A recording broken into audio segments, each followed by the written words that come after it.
Пролетта во мојата земја е посебно убава, а Бога ми и вкусна. Мојот пријател Ламбе ми вели: ај дојди ми наручек во Битола. Постарите битолчани знаат дека тоа е времето, мај-јуни, кога се подготвува и јаде орман кебаб. Се разбира, не можев да одолеам на поканата и тргнав за Битола со воз. Одамна не бев патувал со воз. Едноставно човек занемарува се и погледот сам се врти кон прозорецот. Кон видикот што не можете да го забележите додека патувате со автомобил или со автобус. Да, возот ја има таа магија да ве носи и да се чувствувате како мал центар на нештата, додека минувате по шините од чиј звук, Бога ми, можете и да заспиете. Ви се верували дека од Скопје до Битола има 14 станици и 15 стојалишта. Во просек на секој 8 километри по едно стоп.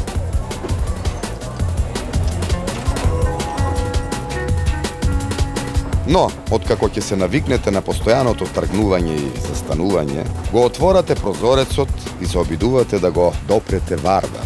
Што зборувам. Да, бидејќи во оној дел од Скопје до Велес, каде што шините се слеваат со реката, играта се претвора во вистинска мистерија. Водата во својот тек ви се чини дека ви доаѓа ту од левата, ту од десната страна. Во тој прв час од патот ги стекнувате и првите познанства и задолжително осознавате дека некој од сопатниците познава некој ваш пријател, роднина или комшија. И некако си правам ваква математика. Доколку пријателите на моите пријатели се и мои пријатели, без малку во оваа парче земја секој е нечив пријател.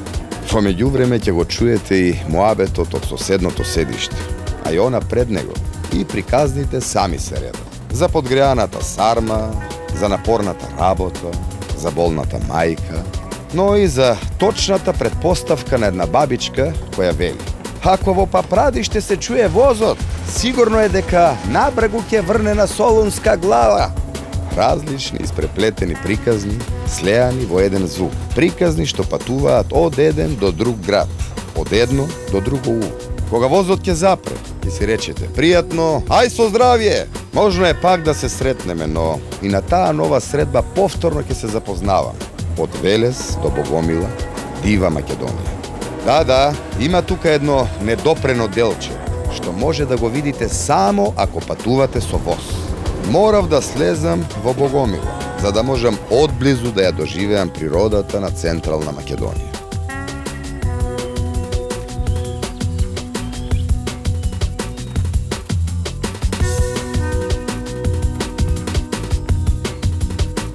Овде е роден Петар Попарсов, еден од основачите на нашата модерна историја. А одовде не секојдневната гледка на моќната Солунска глава. Магепсани од незината убавина посакувате мигот да трае вечност.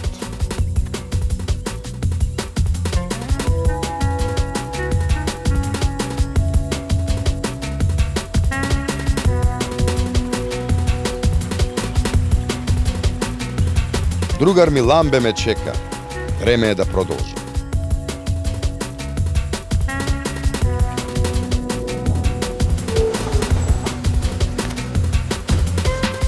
Кога заврши 2,5 километарскиот тунел, почнавме да се спуштаме и веќе ја здогледавме Пелагонија.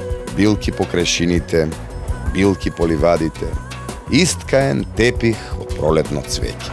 Во прилеп, поголемиот дел од сопатниците се симнаа, а кондукторот ми вели: уште малку има до Битола. Сега е се рамно до таму. Ке прошетам по широк цокар, а на тембел чаршија кафе ке се напијам. Младост мила ке си спомнувам. Преку 9 орман планини поминав за во Битола да дојдам и овој прекрасен орман кебаб да ви го препорачам.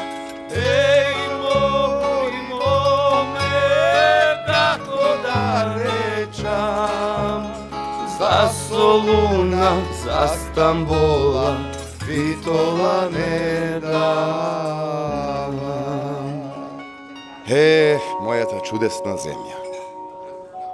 Битола не давам.